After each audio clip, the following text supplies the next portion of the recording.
Of us, you have your Bibles turned to the book of Mark, chapter 6.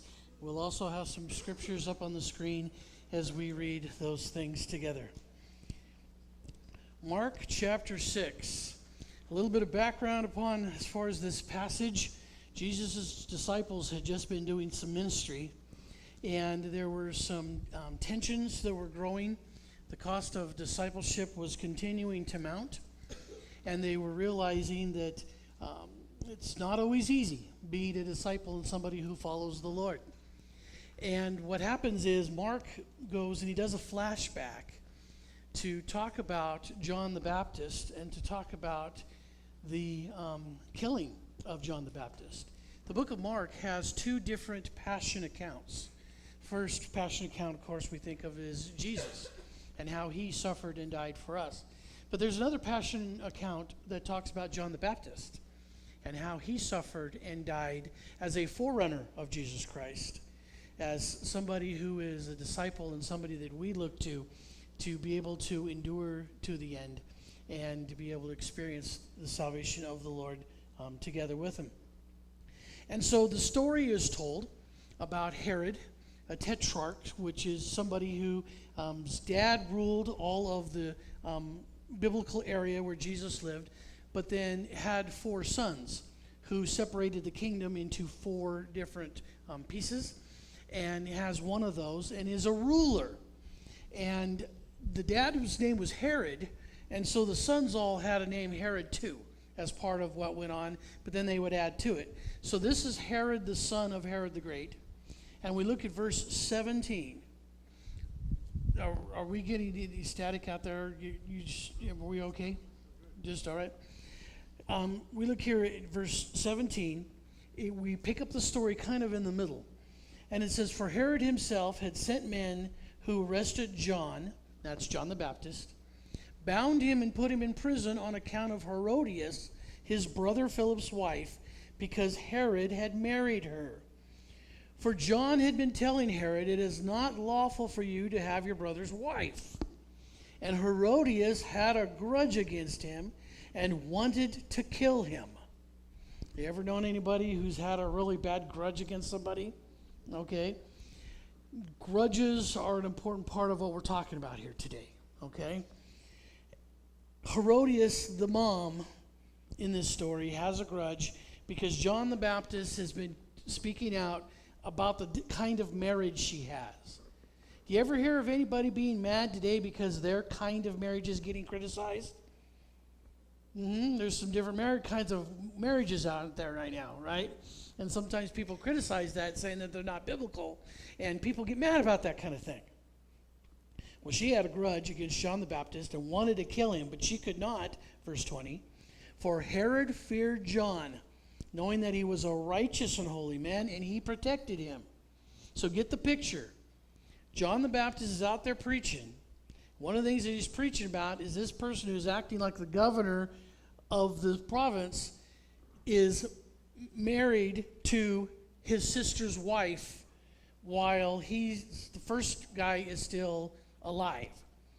And so basically what we're talking about is, especially since the wife was also a grandchild of another relative, there was like this kind of multiple incestuous thing kind of going on. And so it was weird. And it was against the law of God. And even the people of the time, according to the historian Josephus, tells us they thought it was a little weird. But you know what? Hey, when you rule, you make the rules, right? But they didn't like that John the Baptist was speaking out against this. And so Herodias, the wife who just switched from the other husband to this one, wants John the Baptist dead. She is so seething mad. Who is he to come out against me? Doesn't he know who I am, right? But Herod, the husband, says, I don't know if I really ought to do that, because this John is a holy guy. God is with him. And not only that, according to the historian Josephus, Herod understood John the Baptist had a lot of political clout. A lot of people had gone to be baptized by him, even soldiers, people within the government. And he was somebody that people thought, okay, he's got a lot of stuff going for him. And so what he did is he put him into a prison that was in the bottom part of the palace where he lived. So on the one hand, he's protecting John the Baptist, but on the other hand, he is imprisoning him so he won't go out there and say stuff anymore against him and his wife. So we get the picture of what's going on in this little soap opera here. It's our own little novella.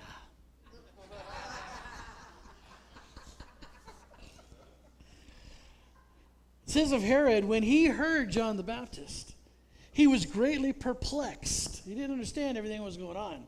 And yet he liked to listen to him. But verse 21. But an opportunity came when Herod on his birthday gave a banquet for his courtiers and officers and for the leaders of Galilee, when his daughter Herodias came in and danced. She pleased Herod and his guests, and the king said to the girl, "Ask me for whatever you wish, and I will give it." What is going on here is Herodias is the mom, but the daughter of Herodias is Salome, according to Josephus, the historian, and according to Christian tradition.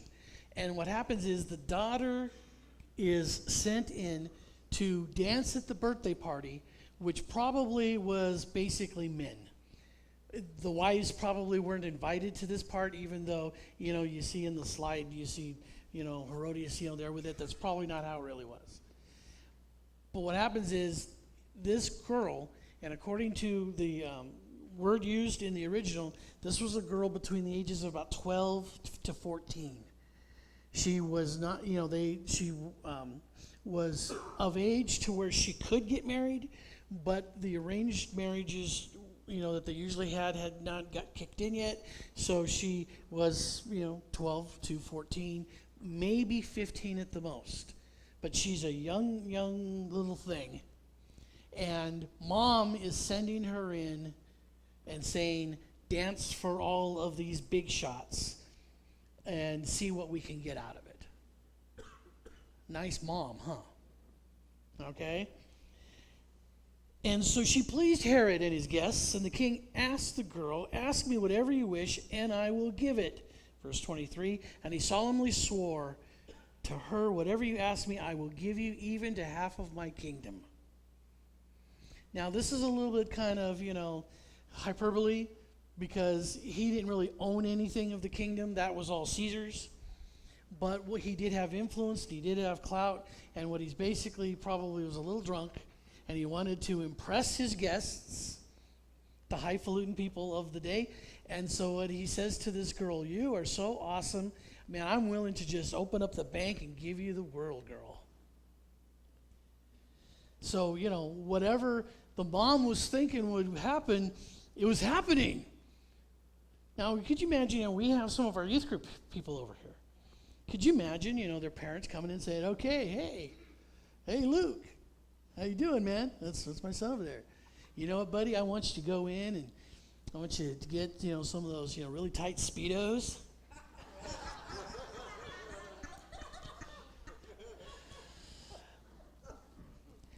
Okay, we wouldn't think of doing that, right? But in this case, this is what this mother is wanting done with her daughter, and it worked, at least kind of. They say, "You know what? I'm willing to give you what it is that you want to have done."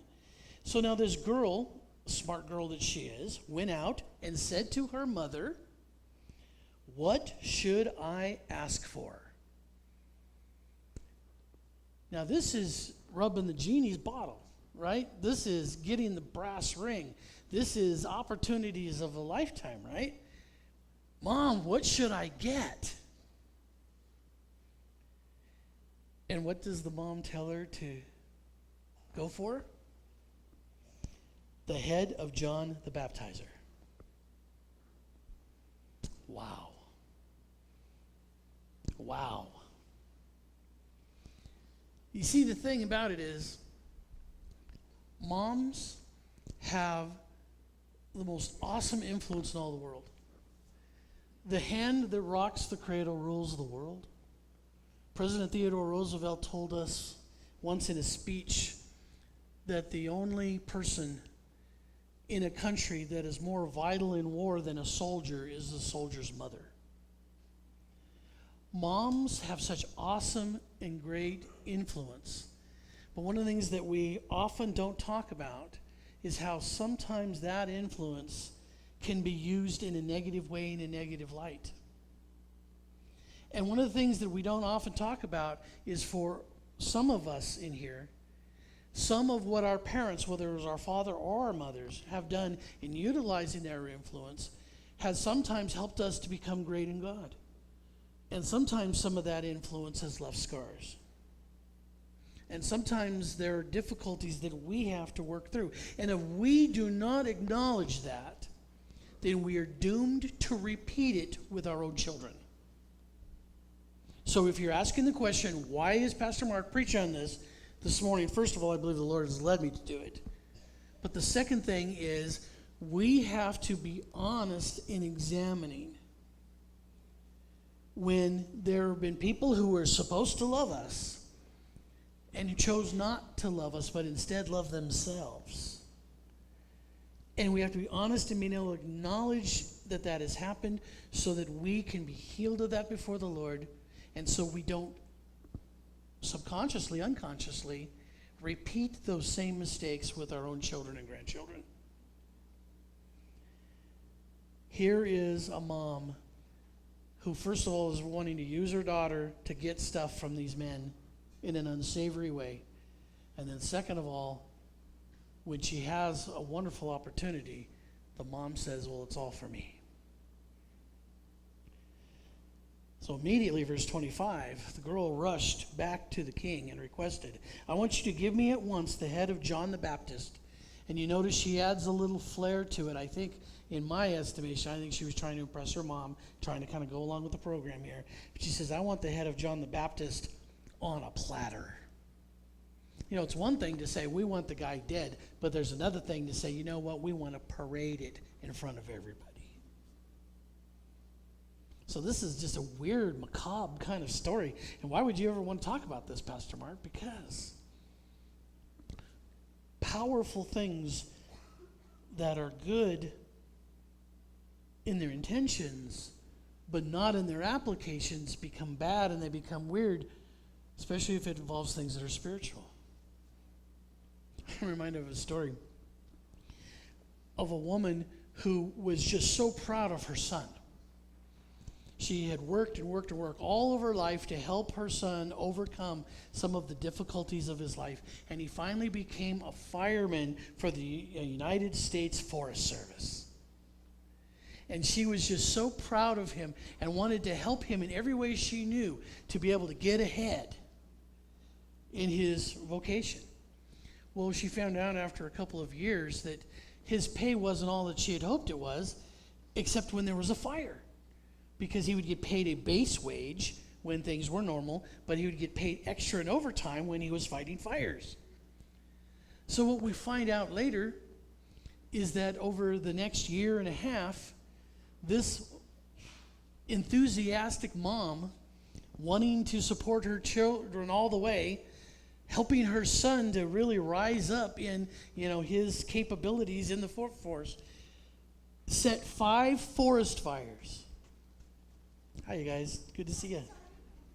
Set 5 forest fires along this one road up in Northern California, and her son got buku overtime until everybody found out that it was his mom who set the fires. You know what? There are some moms out there that are just a little too enthusiastic. You've heard of some moms that they call them, tiger moms? Right? You've heard of helicopter moms? They hover, blah, blah, blah, blah, Of course, they have a new thing out. Panda Dad. Panda Dads. You see, because to be a good dad, you have to be warm and cuddly, but you also have to have claws and teeth when necessary. I don't know. Panda Dad, what do you think? I don't know.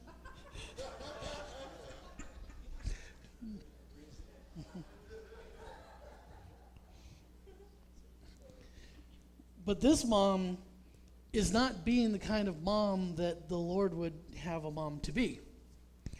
She even gets her daughter in on this vile and evil scheme. And verse 26 says that the king was deeply grieved. Yet out of regard for his oaths and for the guests, he did not want to refuse her.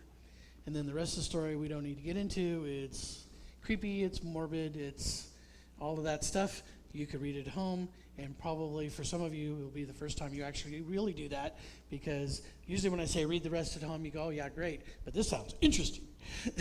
So some of you are going to go for the blood, and so, but they did. They killed John the Baptist. And what a terrible thing, because John the Baptist, according to Jesus, was as good as ever has come to the earth. He was a man of integrity, a man who loved the Lord, a man full of the Holy Spirit, a man who did not demand or ask anything of anybody ever for himself. And yet the powers that be could not handle the truth that came forth from his life. And so the power of motherhood that should have been used for good, if you go and read about the prophecy of John the Baptist's birth, one of the things that is prophesied for his birth is that he is supposed to bring families together. He's supposed to bring parents together with their children. That's part of what the Lord was supposed to use him for. And that opportunity was there for Herod. It was there for Herodias. But instead of taking that opportunity, they guarded their power. And they guarded their position and their prestige. And they were all about themselves. And so when we think about Mother's Day and celebrating and honoring mothers who do it right, one of the things that we have to understand is there's a potential for mothers to use their power in ways that aren't so right. Now the thing is, I know that there's some of you ladies here, your children are out. Some of you have grandchildren. Some of you have spiritual children that you are mentoring. Some of you still have children at home. You're different ladies are in different places. And guys, you're sitting there going, this is a really cool sermon, man. I could check out because he ain't saying one thing to me. But the truth of the matter is the Apostle Paul talks about how he related to those who followed him, and that there were times in his spirituality that he mothered them. That was the leadership style that he took, because the mother kind of symbolism of that kind of leadership is so powerful and so real and so good. Motherhood and using that part of us is so powerful. And yet it has the potential, when it's not used right, to bring great damage. And so we go back and we look at, first of all, three verses, three phrases that help us to apply this to ourselves today. First of all, verse 19, Herodias had a grudge. Second is, an opportunity came for her to try to get revenge concerning that grudge. And then verse 24, there was an opportunity for the young girl to break out of whatever difficulties she was in, and the opportunity was stolen by her mother. Let's just take a look at those real quick. First of all, the grudge. Herodias had stuff in her, and we're told about some of that through history. One of the great things about this biblical story is there is secular history that backs up what went on with all of these things. And so it's great because you get, the Roman people's account and the Jewish people's account, and then you get the biblical account. But Herodias was somebody who had lots of problems growing up, especially with the family, all intermarrying with each other, and the different things of power and people killing each other off and all of that weird stuff. But she carried stuff in her that wasn't dealt with. And there was a grudge. There was a root of bitterness. There was a thing inside that she was carrying around, and she was nursing because it gave her a false sense of power, a false sense of strength. And like all people who carry a grudge, they're getting mileage out of this somehow. and yet they don't understand how inside it is eating them away and how it is making them blind to the needs of people around them that they're supposed to love. This grudge made her self-centered to the point that she was not able to give to her child what her child needed and deserved. And some people, it's not so much that they're selfish by orientation, is they're hurting so bad, so that makes them self-centered by orientation. They just don't know how to see outside of their own little pain. And so she is in this place to where she becomes a mother who indulges her own appetites for vengeance by misdirecting the loyalties of her child. Your children, moms and dads, have a built-in thing where they want to please you if they can. But to take that and to misdirect that into areas where they should not be taken to is something that, we just have to be careful of. I'm reminded of a young man who, talked to me about his habit of stealing. And I said, well, why is it that you would go around and steal all the time? And he says, well, because that's what pleases my mother. She tells me she doesn't care where and how I get it. As long as I bring it home, then she is pleased. And so, he's bringing home, all kinds of alcohol. He's bringing home cigarettes. He's bringing home all kinds of things that he goes and steals any way he knew how to get. And he was 8 years old. And there are times when, in small ways or maybe even large ways, parents, mothers, use their influence and that built-in loyalty that children have towards them, and they use it in such a way that it feeds old wounds and the festering that comes from them. And so, dads and moms, if you're in a place where you're carrying those kinds of grudges, you're carrying those kinds of, pains from your past, get it dealt with. Lay it out before the Lord. Talk it through with somebody who can really help you and get you healed. Because until you do, you will, like a drug addict, you will see the people around you as things to use instead of people to care about and to care for. They will become objects to use for your own self. So get rid of the grudges, or whatever thing it may be like a grudge that is within you that causes that to burn and make you self-centered. Second thing is the opportunity came. And there is something within somebody who is burning with old grudges, old anger, unresolved stuff, that they look for whatever opportunity it is to stick it to somebody else. Now, you got to give it to Herodias. She was patient. She figured a way to stick it to John the Baptist in a way that would not necessarily harm her in return, or at least she thought so.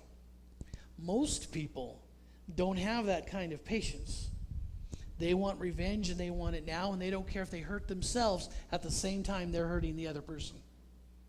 Oftentimes you wonder, why is this person, self-destructing?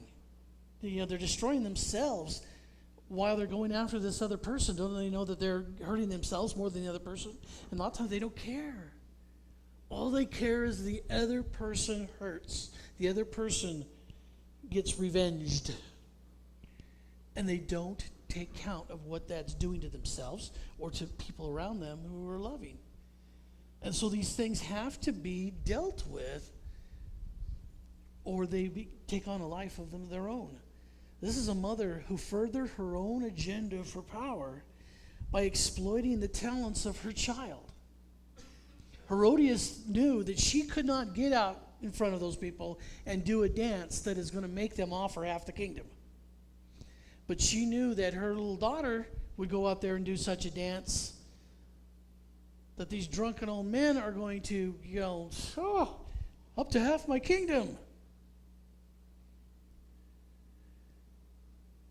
Moms and dads, We can't live our lives through our children. We can't take the regrets of, oh, I could have accomplished, or I should have done this, and live vicariously through our children. How many 3 and 4-year-old, beauty pageant babies do we have to have before we tell mom, you know what, I'm sorry that you didn't make it to homecoming court. And we laugh, but people carry stuff. I mean, I could talk to a lot of you, but some of you have been out of high school 50 years, and yet you get together with old friends from high school, and some of those old rejections and some of those old glory days, they still are fresh in people's minds, aren't they? I remember when I scored that touchdown. That's great. That's great. Have you been able to, get a date since, you graduated from high school? I mean, just a thought. Maybe a job would be good. But we have a tendency sometimes to live in the past and let the past continue to roll around us. And so then as parents, we take that out on our kids, on our grandkids, or our great-grandkids, or our spiritual kids, the people God gives us in the church to teach and to love. Aren't you thankful for those people in the church who teach and love our kids? I mean, our Sunday school teachers, our nursery workers, people who work out, there in the release time out in the trailers, people who work in the schools, working at in the lunchtime Bible studies, and people who are there at the crosswalks and representing Christ wherever they go. We got a fantastic group of people in this church that do that kind of thing, and that's spiritual motherhood.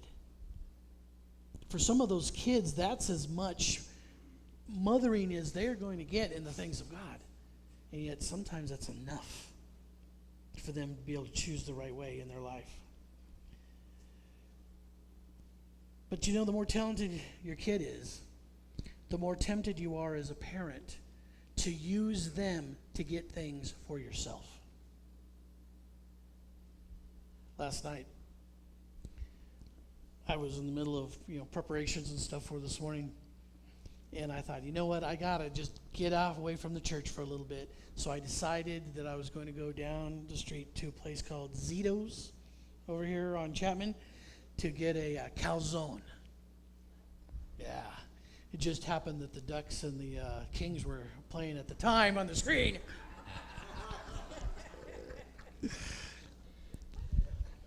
But there must have been, I don't know, 4 or 5 Little League teams in there. And then came in this one big group of people, and they were so boisterous and loud and happy and confident. And, and I just kind of noticed, I go, this group is different. And then inside my years of experience as a coach, I bet you they're an all-star team.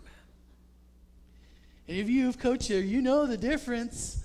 A regular team, hey, everybody's got a little humble, everybody works together, everybody is in harmony. An all-star team, I'm bad, you're bad, well, I'm bad, and I'm better than you.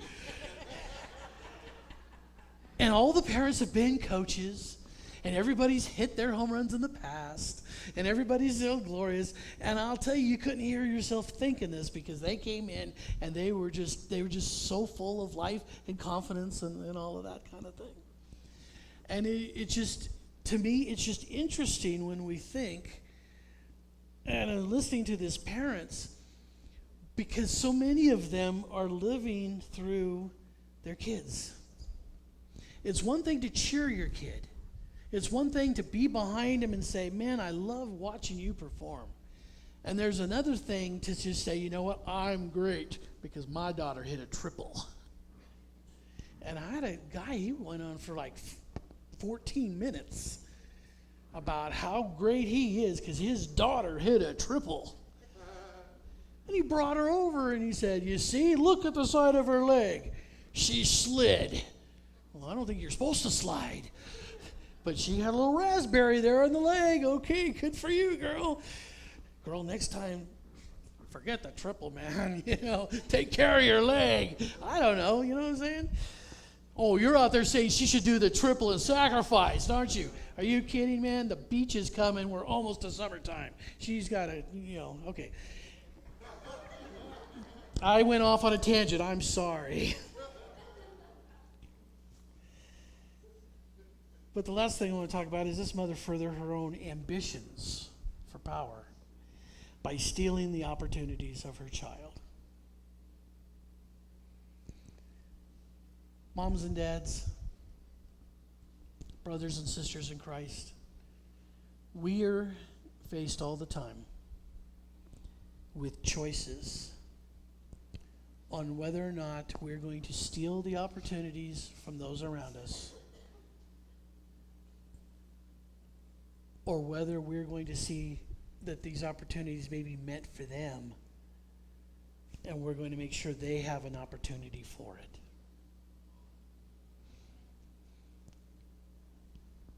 If it was Father's Day, I would talk to us men about how we go through the midlife crisis at the same time that our sons become all great and studly and are having a wonderful time in their life, and so we feel that we need to compete with them. But moms and daughters, you guys kind of do the same thing. And one of the things that we have to understand is just because we may have more money doesn't mean we should go out and buy all the convertibles and buy all the vacation places and to do all of that stuff while our kids get nothing at a time when they need our support. Now, am I saying that you're supposed to neglect your spouse if you're in an empty nest place, or you're supposed to always think of your kids and never think of yourself? Of course not. There is a balance to all of this. But there are times when opportunities come and they're meant for someone besides us. But as a parent, we sometimes can go in and steal away time, opportunity, love, favor, relationships, networking, whatever it may be, and steal it for ourselves. Some of you have children that are adults, and you have a network of people that could help them succeed in their life if you would speak well about your adult children to people in the network. But I've seen over and over again people who are older, and they're afraid they're slipping a little. They're afraid that maybe people don't, see them quite as vital. And they're in competition now with their adult children, so instead of speaking well of their adult children so that they could get the credit or opportunity they deserve, they steal it away for their own personal glory. There are so many ways as parents that when somebody comes and says, "What do you want?" The opportunity is here. Where would you like to go? And then you have your child come to you and say, "Mom, Dad, I was asked this question. What should I say?" If you say, "Give me the head of John the Baptist," shame. We can do better than that. Amen? Now, next week, we're going to talk about motherhood and how you live it. Oh, not perfect. None of us are perfect parents.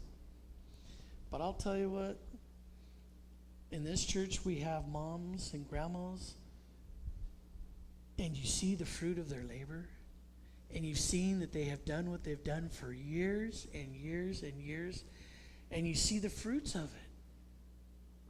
You see the lives of the people they've touched. You see the homes they've built. You see the blessing of God pouring out. And so next week, we're going to honor that in a way that is going to be very special. And so I feel really good about laying it on a little thick next week when it comes to the praise. Because this week, we talked about the other side of the coin, the responsibility. Are we good with that? We good with that? Okay. Worship team, would you come? I don't know what got stirred up in you this morning, I know that in preparing for this message, a lot has been stirred up in me. Because even though I'm not a mom, there are lots of things that moms do that inspire me and motivate me. And there's also things written in the scripture that talk about how we need to live for the agenda of the Lord and the agenda of the people that we're around. And there were even a couple of things in my life that I had to repent about. Because I was thinking only about me.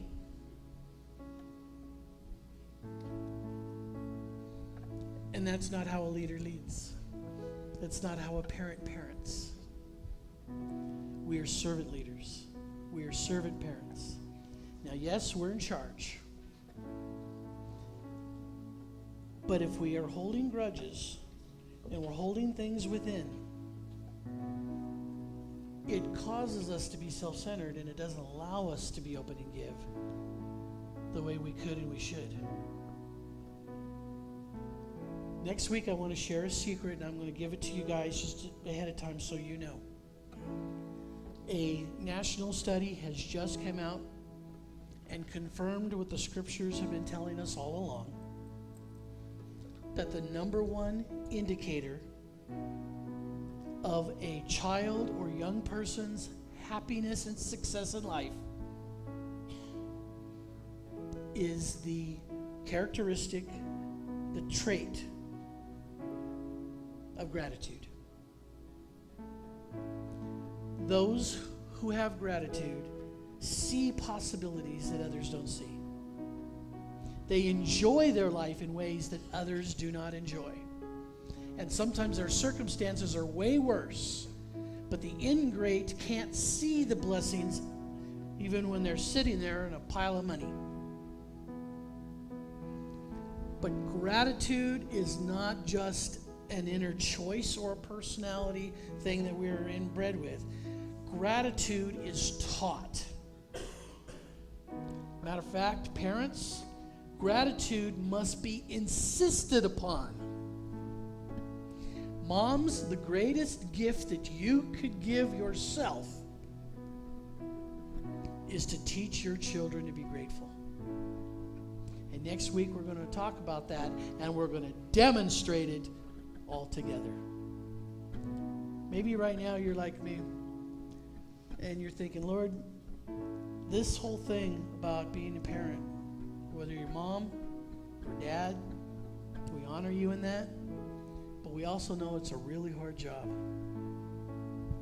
We also know that it's a job that sometimes doesn't give enough thanks, but it's also a job that sometimes we, kind of sugarcoat and not acknowledge that it's really hard, because we're not all as great as we'd like to be. So sometimes we have to have these kinds of talks together.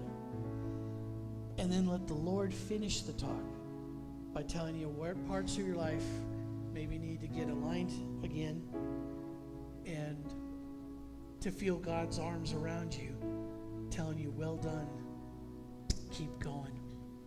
Mom, you're great. Dad, hang in there.